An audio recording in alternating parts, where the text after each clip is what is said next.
احمد عيد اهلاوي. ايه ده يا جماعه اللي انتبهني يوصل الحلقه دي لكل جماهير النادي الاهلي ونشوف رايهم في الصفقه دي الصفقه اللي الاهلي مستنيها تكون بديل لمحمد هاني اللي جماهير الاهلي فضلت سنين مستنيه حد يجي بافضل من محمد هاني. لا، الاهلي جاب ايه؟ لاعب اقل من محمد هاني بكتير. فهل ده هيقدر يبقى هو ده ضلتنا في الباك رايت الخطوه الجايه او الفتره الجايه؟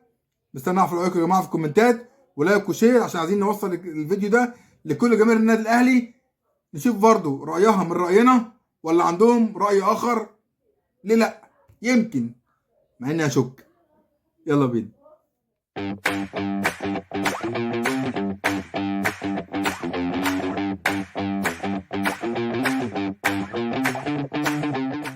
احمد عيد اهلاوي.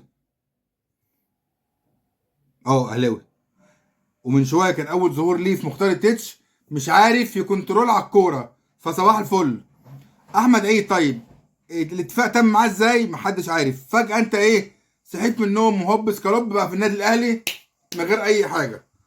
طب يا كباتن، هل تم راي المدير الفني ياس تروب في اللاعب؟ اكيد. طب لو تروب وافق ان هو يجي، مستغرب حاجه زي كده بصراحه.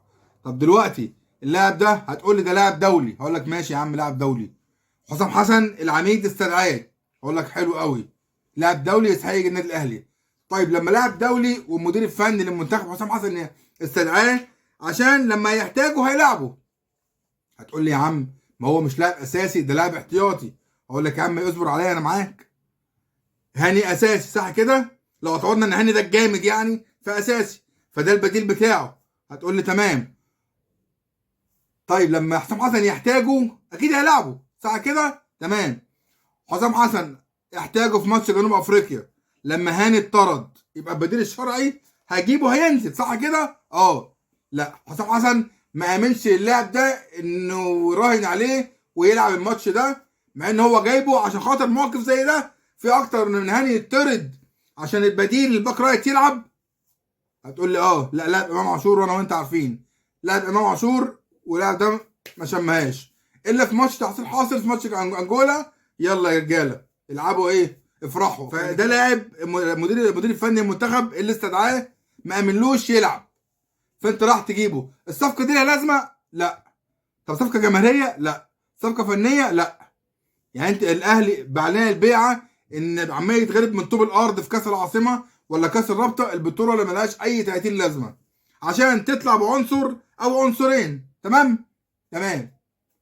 قلنا في واحد اسمه ابراهيم الاسيوطي، ده خامه كويسه، هيبقى البديل الشرعي لهاني الفتره الجايه، ودي حاجه كويسه انك طلعت من البطوله ان شاء الله حتى لو بعنصر. فجاه احمد عيد اهلاوي. يا راجل ده مش عارف يكنترول على الكوره يا راجل في اول ظهور ليه يا راجل؟ هترد عليه ازاي يلعب بقى 50 ماتش في السنه ولا 30 ماتش في السنه ولا 20 ماتش في السنه، ولا تلعب بقى الكواليتي عالي جدا؟ يعني احمد عيد ده هيعمل التغطيه العكسيه، ولا هيعمل الكنترول من تحت، ولا هيتقدم، ولا يعمل اوفرلاب، ولا في واحد يعرف يعدي، ولا هيتحول ممكن يبقى وينج باك، ولا لما تجيله انفراد يروح يشوط بوش رجله؟ الكلام ده موجود يا جماعه؟ لا. طب ما انا عندي هاني، يعني اجيب الاسوأ من هاني؟ يعني هاني اصلا لعيب سيء، هجيب الاسوأ منه؟ عايز اعرف رايك في الكلام ده يا جماعه.